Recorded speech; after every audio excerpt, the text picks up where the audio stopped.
Bienvenue sur ma chaîne dédiée au langage visuel et à la photographie. Bonjour à tous. Dans cet essai, je vais parler de Jeff Wall et de la question du temps.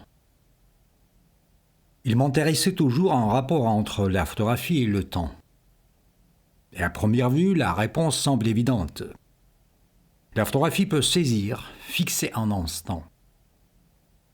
Cependant, tout n'est pas si simple. Car pour représenter ce même instant, la photographie doit le rendre mort, le faire immobile.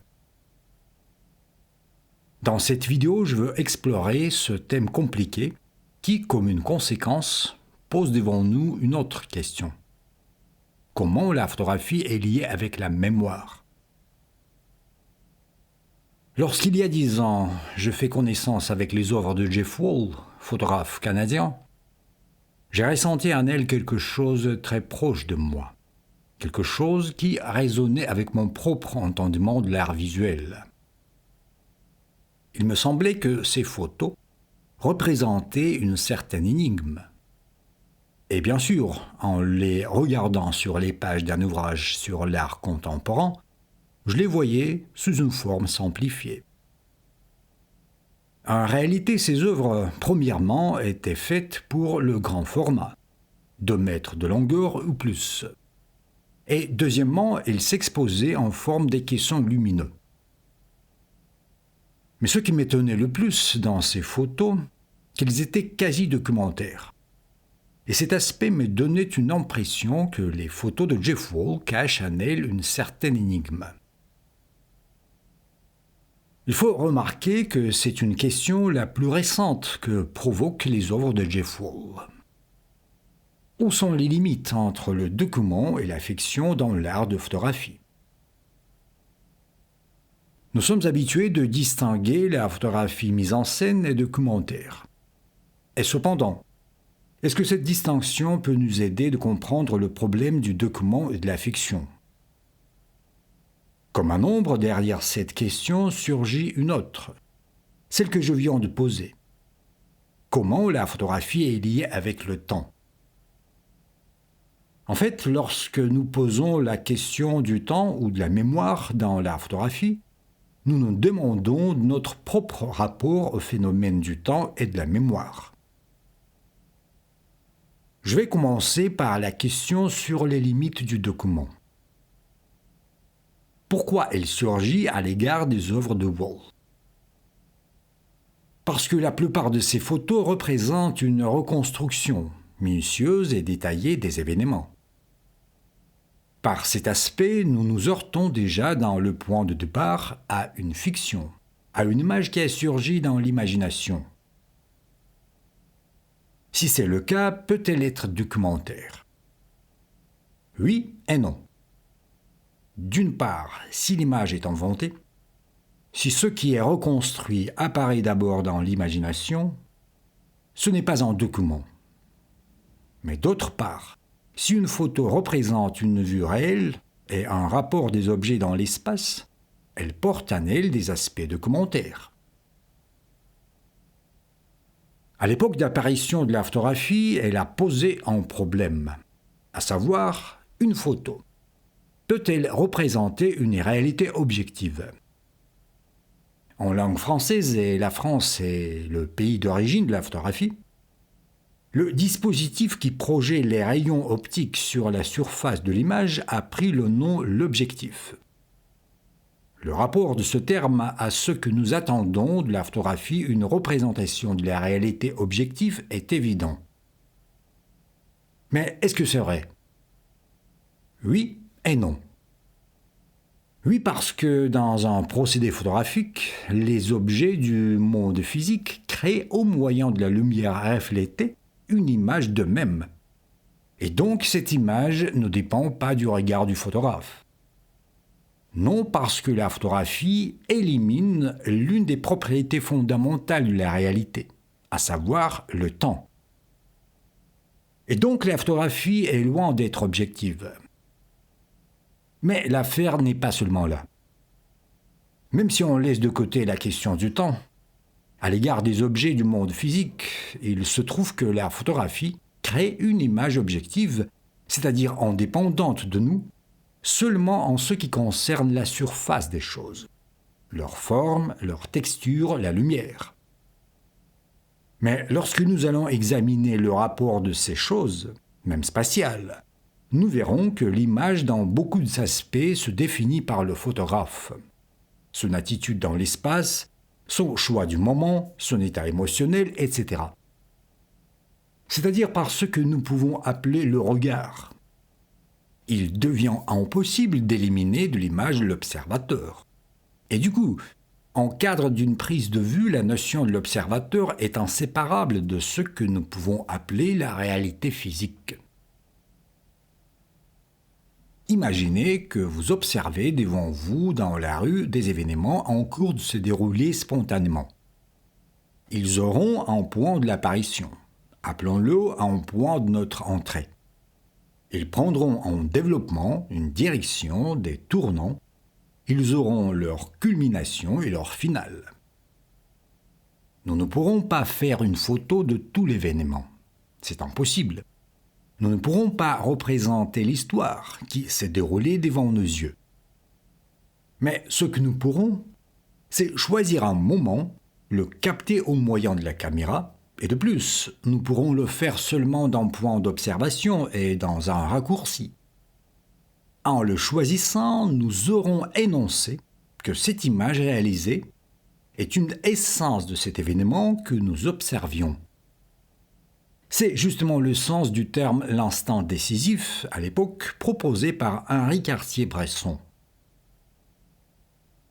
Je veux rappeler que, selon sa conception, le photographe cherche à exprimer l'essentiel d'un événement dans une photo. L'aspect le plus important dans cette approche est celui que c'est seulement vous, en tant que photographe, pouvez décider lequel instant sera décisif et lequel n'en sera pas. C'est seulement vous qui pouvez comprendre en quoi consiste le sens d'un événement qui se déroule devant vos yeux. En fait, un événement n'a aucun sens s'il n'y a personne qui pourrait comprendre cet événement. Pour résumer, la photographie ne représente une réalité objective que sur la surface des choses. Mais dans les autres aspects, elle ne peut pas prétendre à l'objectivité. De plus, justement ce que derrière une image se trouve un observateur avec son regard subjectif, rend la photographie attirante pour nous, et sans quoi elle resterait un ensemble d'effets. C'est une possibilité d'exprimer la beauté en certains sens et à la fin, notre compréhension. Dans ce cas, la question sur les limites du document et de la fiction, réelle et illusoire, dans l'art de la photographie, prend une signification nouvelle. Et cette question n'a plus de réponse simple. Il se trouve que dans l'image photographique, nous ne pouvons pas séparer une représentation objective d'un observateur, car cette observation et donc un point de vue ne peut pas être détachée de la photographie. Alors, que pouvons-nous considérer comme la photographie documentaire et la photographie mise en scène? Où sont les frontières entre le réel et l'imaginaire dans l'art?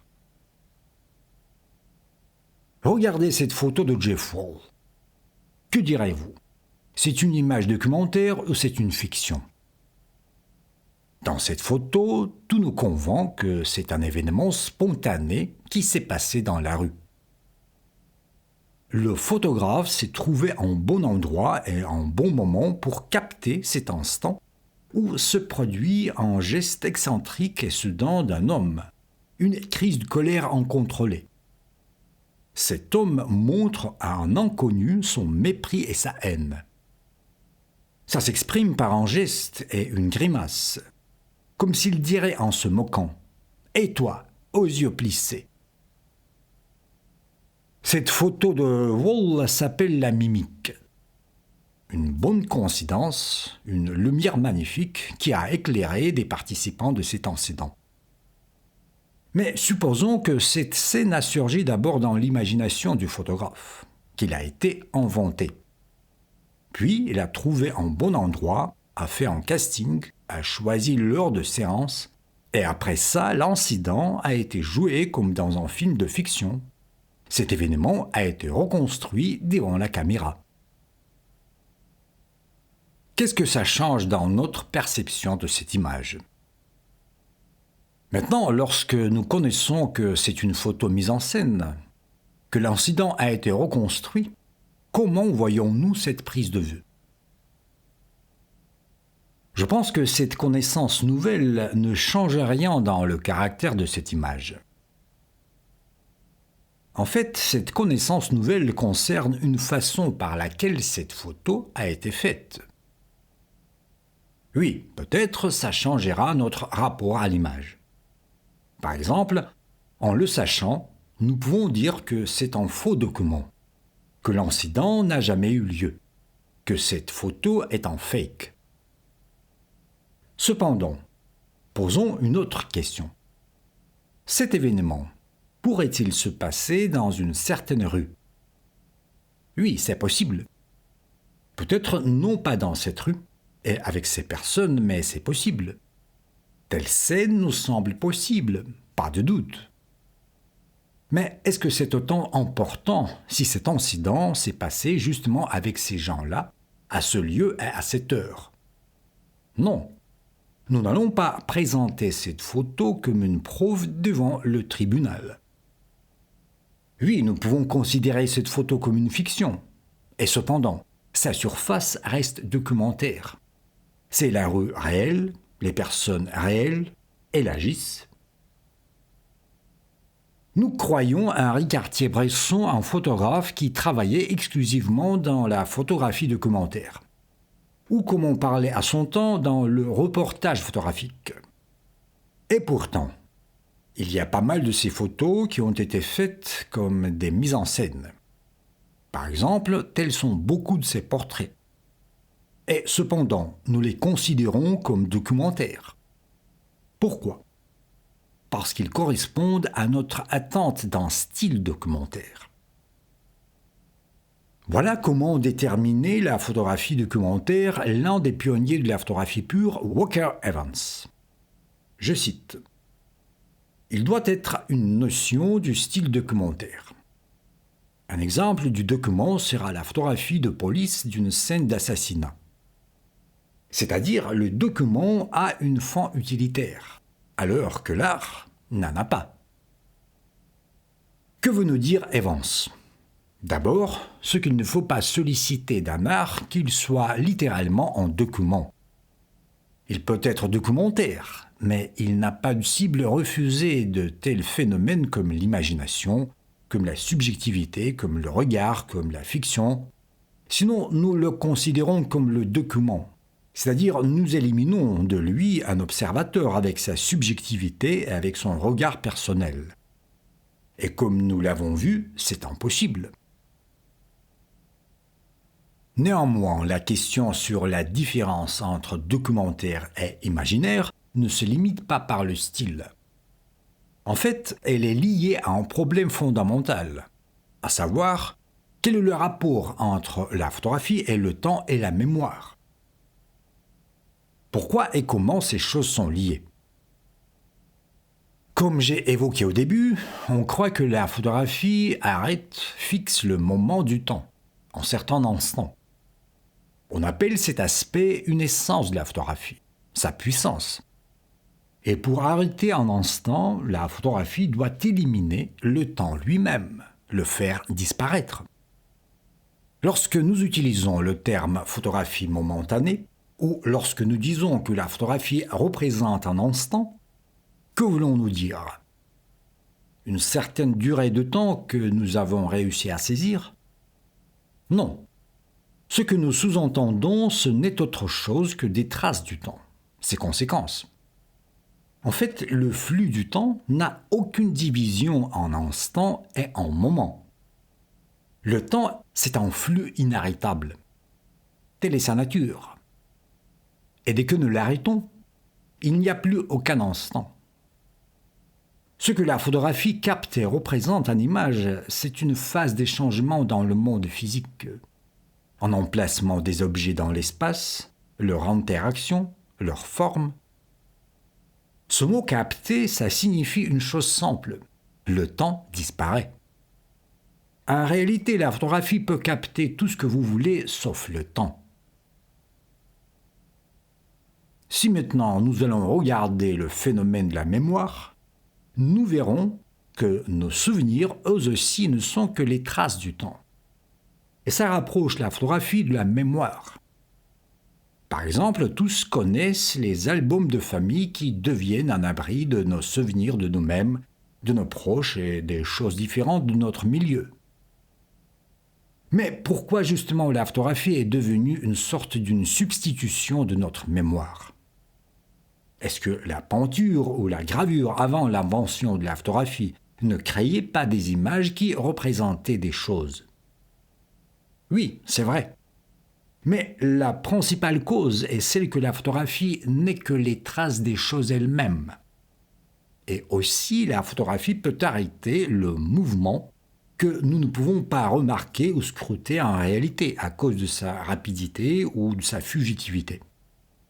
Et elle peut représenter ce mouvement avec des différents degrés de la netteté, en le rendant tantôt figé, tantôt avec une traîne des lignes floues dessinées dans l'espace. Alors, la photographie, comme la mémoire, conserve les traces du temps. De plus, une photo conserve non pas seulement une phase d'un mouvement ou d'un événement, mais aussi la distance entre notre présent et le passé que nous regardons en image. Les photos se flétrissent, la saturation de couleurs se fane, au moins c'est ce qui concerne la photographie argentique. Mais le plus important est que les choses représentées sur une photo nous semblent liées à une époque passée. Elles ne nous entourent plus dans notre milieu actuel. Et s'il y a quelque chose qui reste inaltérable, c'est la ligne de l'horizon qui sépare le ciel de la terre. La photographie a une particularité. Elle est remplie presque toujours d'une certaine nostalgie, puisqu'elle représente littéralement des traces du temps, saisies par la caméra, aussi comme notre mémoire. Déjà par les autres moyens, capte et conserve ces traces du temps sous la forme de nos souvenirs. La liaison entre l'aspect documentaire de la photographie et le temps devient évidente. Et maintenant, je voudrais passer à une conception de Jeff Wall qui intègre le document et l'imaginaire. En fait, ces deux possibilités sont dissous dans la nature même de la photographie. Et ça nous amène à une conclusion à première vue inattendue. À savoir, la photographie nous permet de créer un document de notre espace mental ou autrement dit, une documentation de notre conscience.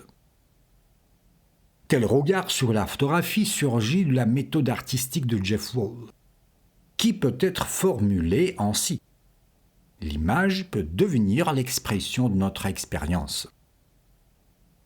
Je vais citer Jeff Wall lui-même.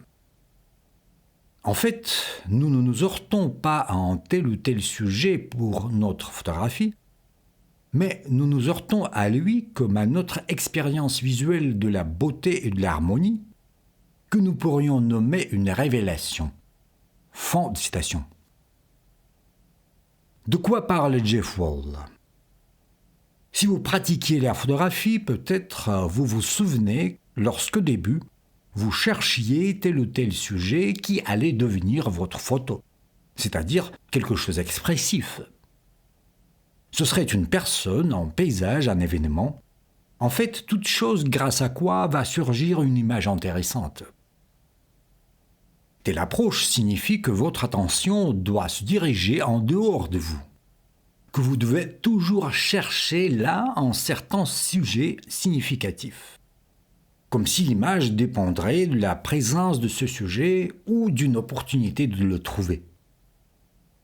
Mais Jeff Wall propose toute autre conception. Il veut dire que vous avez une autre possibilité. Lorsque votre expérience devient ce sujet à rechercher et qui au final peut devenir l'image. N'est-ce pas, cette approche change radicalement notre regard sur le sujet de notre travail artistique. Ainsi, Jeff Wall est arrivé dans sa pratique à une méthode de reconstruction comme à une interaction particulière avec la réalité. Il a commencé à utiliser la méthode de la reconstruction non pas comme un jeu avec la réalité, ni comme une simplification de son travail.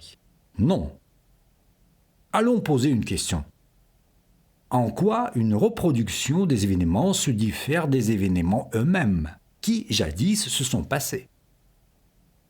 En laissant de côté la méthode, la reconstruction a une particularité.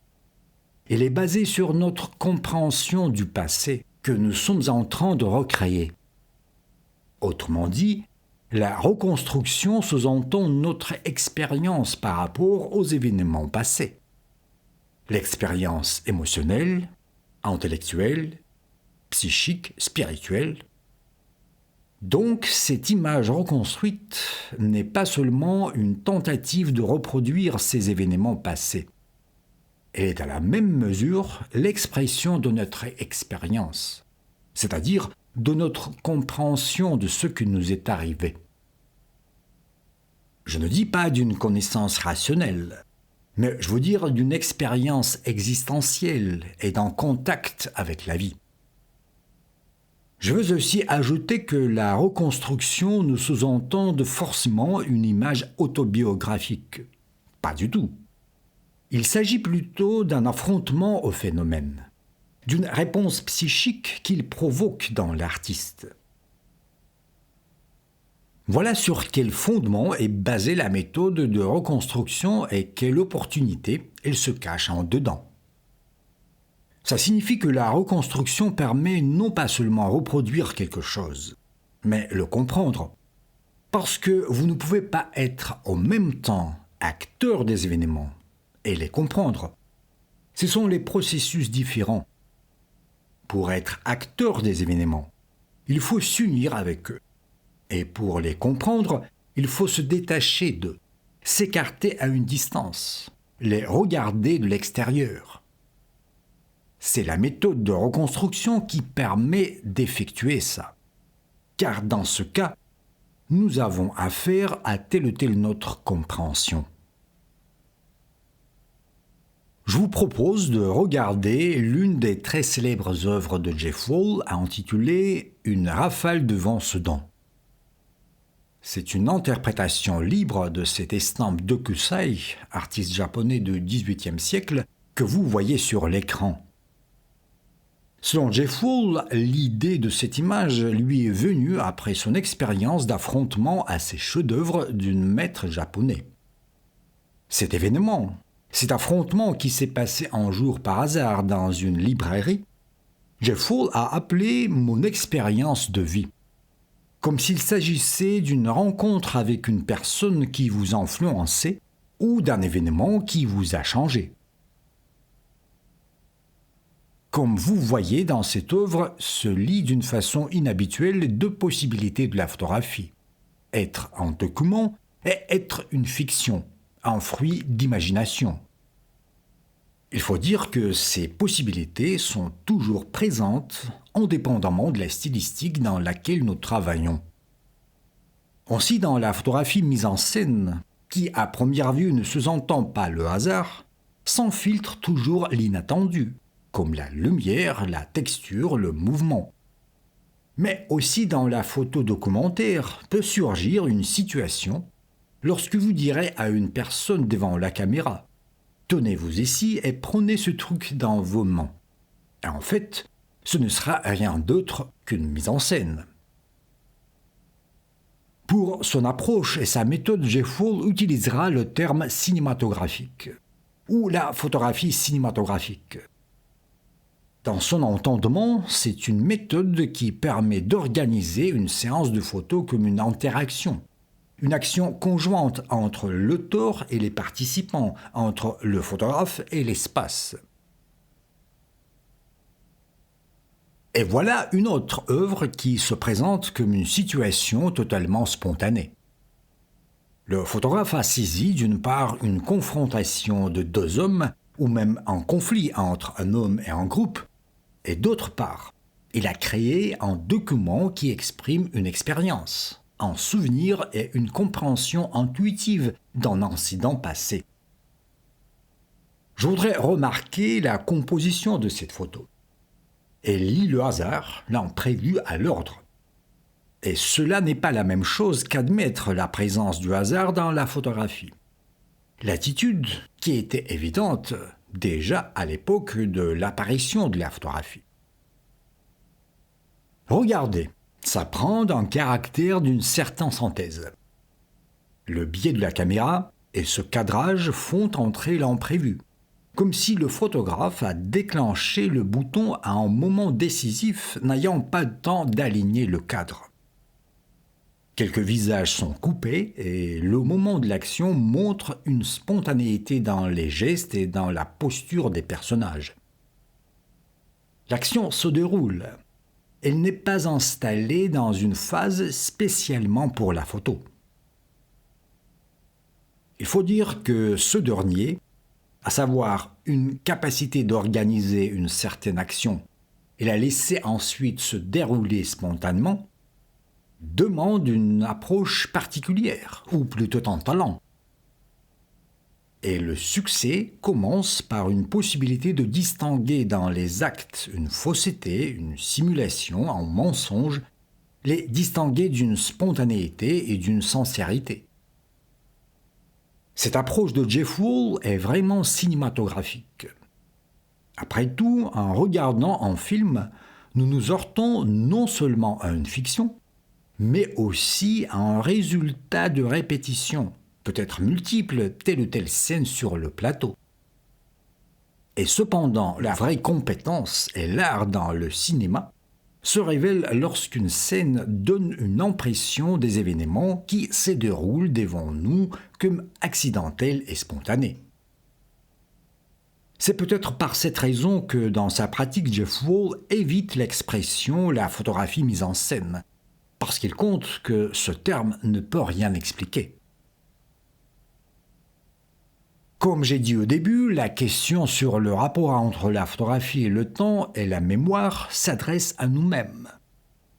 Qu'est-ce que le temps pour nous et comment nous nous heurtons à lui? Lorsque nous parlons du temps, qu'est-ce qu'il y a réel en lui? D'abord, nous avons une compréhension que dans notre existence, il y a le passé, le présent et le futur. Et néanmoins, lorsque nous parlons il y a, en fait, nous sous-entendons une certaine convention, car nous ne trouverons nulle part aucun passé.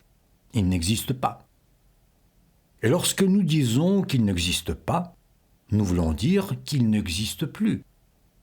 Et la même chose avec le futur, car il n'existe pas encore. Alors, ni le passé, ni le futur n'existent pas comme une réalité. Mais le présent, il existe réellement, n'est-ce pas? Oui, sauf que nous n'avons pas de possibilité de le saisir. C'est une chose insaisissable, parce que justement au moment où nous essayons de le capter, même nommé, il devient le fait du passé. Et donc, encore une fois, il s'échappe de nous. Cette situation semble absurde. Et cependant, nous ne pouvons pas affirmer que le temps n'existe pas, puisque chaque jour nous voyons les résultats du temps. Nous observons des changements dans la nature, nous remarquons que nous grandissons ou vieillissons. Tout ça nous montre que le temps existe. Oui, mais dans ce cas, nous observons non pas le temps lui-même, mais ses conséquences ou ses traces. Par exemple, si par hasard nous ferons tomber de la table notre tasse préférée et elle se brisera, nous aurons regardé les traces de cet événement. Bien que cet incident même, nous ne le trouverons jamais. Nous ne pourrons pas le faire revenir. Mais si nous parlons non pas des traces du temps, mais du temps même, est-ce que ça signifie que nous ne pouvons jamais nous heurter à lui directement? Que nous ne pouvons jamais le toucher? comme nous touchons une personne ou un objet. Si le temps est en flou permanent, en mouvement, et de plus, le mouvement qui n'est autre chose que nous-mêmes, donc, une seule possibilité de nous heurter directement au phénomène du temps, c'est ne tenter pas de le saisir, de l'arrêter. Car toute tentative de l'arrêter signifie rompre notre contact avec le temps. Alors, nous pouvons arriver à une conclusion que la photographie provoque la perte du contact avec le temps, qu'elle augmente la mesure de notre aliénation par rapport au temps que nous vivons. Peut-être dans ce cas, la photographie devient un filtre, une glace qui nous sépare du temps. Pour répondre à cette question, il faut regarder à sa deuxième partie, au phénomène de la mémoire. La principale propriété de la photographie, comme aussi tout art plastique qui travaille avec l'image visuelle statique, consiste à ce que l'image est retirée du temps. En lui, le temps est arrêté. Voilà, c'est pourquoi l'image visuelle ne peut pas raconter des histoires. Parce qu'elle ne représente pas une durée. Elle ne peut pas montrer une progression. Et cependant, avec ceci, l'image fait toujours une allusion à une histoire. Où se trouve-t-elle? Évidemment, elle se trouve dans le spectateur. Et dans ce cas, l'image, c'est un outil, un modèle, une méthode qui provoque telle ou telle histoire en nous. Qu'est-ce que notre mémoire et nos souvenirs? C'est ce qui conserve les traces du temps. La mémoire, c'est une capacité de conserver ces traces, et les souvenirs, ce sont les traces eux-mêmes. L'achèvement de la mémoire, c'est ce qui nous permet de comprendre des événements et nous-mêmes. Et ça signifie une conclusion importante. En fait, tout souvenir n'est pas seulement des traces du temps, mais aussi il est notre compréhension du passé. Ce sont deux côtés du souvenir, les traces et ce comment nous le comprenons. C'est évident que la statique de l'image n'est en aucun cas sa faiblesse. Par exemple, en comparaison au cinéma. Pas du tout. Car justement cet achèvement exprime notre compréhension. Sinon, nous devrions chaque fois nous comprendre de nouveau. Comme si au réveil, nous ne saurions pas qui sommes-nous et comment devons-nous comprendre ce qu'il nous est arrivé hier.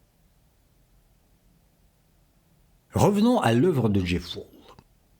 Sa méthode cinématographique a posé de nouveau la question sur le réel et l'imaginaire. Par sa conception, nous arrivons à un regard nouveau.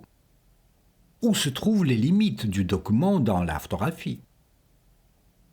Ainsi, son approche documentaire, Jeff Wall lui-même appelle par l'expression proche de documentaire, en anglais near documentary. Ce nouveau regard qui découvre Jeff Wall par ses œuvres consiste à ce que la notion du document dans l'art doit inclure notre compréhension de la réalité. Si nous n'intégrons pas une réalité et notre entendement, alors nous nous plongeons dans l'incertitude des faits matériels qui cessent signifier pour nous quoi que ce soit. En conclusion de cet essai, je voudrais attirer votre attention sur une liaison évidente et en même temps surprenante entre notre mémoire et l'image visuelle. Nous pouvons considérer ce fait différemment, mais d'une manière ou d'une autre, nous nous heurtons ici à une possibilité de comprendre nous-mêmes. Après tout, des événements qui se passaient et qui se passent dans notre vie demandent non pas seulement de notre mémoire, mais avant tout de notre compréhension. Et ce dernier n'est autre chose que notre expérience. Je vous remercie.